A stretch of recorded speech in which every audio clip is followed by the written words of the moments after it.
À Bagdad et dans ses environs, les forces irakiennes sont déployées à divers endroits.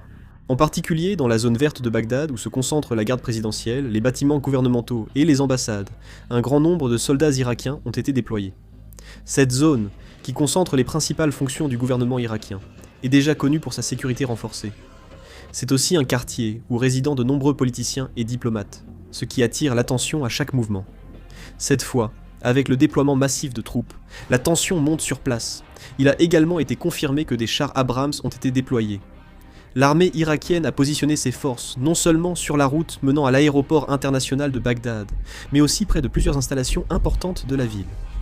Certaines routes et accès menant à ces zones sont désormais soumises à des mesures de sécurité renforcées, avec des contrôles et des restrictions en place. Il a été rapporté que certaines unités de l'armée irakienne déployées hier relèvent directement du bureau du Premier ministre.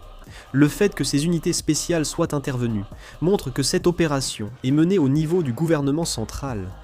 Surtout, il a été confirmé que de nombreux politiciens ont été arrêtés lors de cet événement.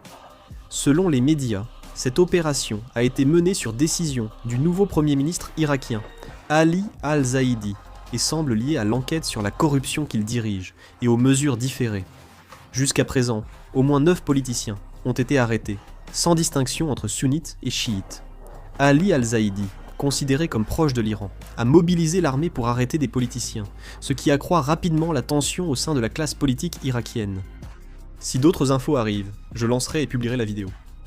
Je vais terminer la vidéo, merci.